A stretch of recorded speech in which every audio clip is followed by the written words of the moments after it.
তোমাদের সাথে শেয়ার করব কাজু কিশমিশ নারকোল দিয়ে কিভাবে তোমরা একটা নিরামিষ ছোলার ডাল বানাবে। প্রথমে কিছু পরিমাণ ছোলার ডাল নিয়ে তাতে 5-6 ঘন্টা ভালোভাবে ভিজিয়ে রেখে দিতে হবে। তারপর একটা প্রেশার কুকারে যে পরিমাণ ছোলার ডাল নিয়েছো তার ঠিক 3 গুণ জল দিয়ে তাতে একটু লবণ আর হলুদ দিয়ে প্রেশার কুকারটাকে মিনিট 10 দমে রাখতে হবে। একটা বাটিতে কিছু পরিমাণ আদা বাটা, তাতে লঙ্কা গুঁড়ো, ধনে গুঁড়ো, মিষ্টি, একটু গরম মশলা গুঁড়ো দিয়ে একটু জল দিয়ে ভালোভাবে মশলাটাকে বানিয়ে ভালো করে ফেটিয়ে নিতে হবে। এইদিকে আমাদের ছোলার ডালটা সিদ্ধ হয়ে গেছে, সেটাকে ভালোভাবে জল ছড়িয়ে আলাদা একটা পাত্রে সাইডে করে রেখে দিতে হবে। ফ্রাইং প্যানের মধ্যে কিছু পরিমাণে সাদা তেল কিংবা ঘি দিয়ে তার মধ্যে কাজু কিশমিশ আর নারকোল কুচি ভেজে সাইডে তুলে রাখতে হবে।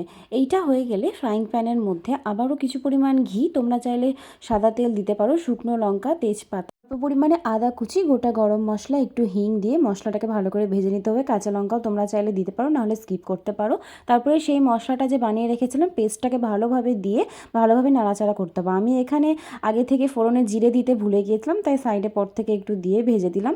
মশলাটা ভালো করে তেল ছেড়ে গেলে তার মধ্যে সেদ্ধ করা ছোলার ডালটা দিয়ে ভালো করে একটুখানি কষিয়ে তোমাদের ইচ্ছে মতো জল দিবে, যেরকম থিকনেস রাখতে চাইবে। শেষে কাজু কিশমিশ নারকেল ভাজাটা দিয়ে দিতে হবে। একটু ঘি গরম মশলা দিয়ে নামিয়ে নিন, পরিবেশন করুন গরম গরম লুচির সাথে, আর আমাকে জানান কেমন লাগলো।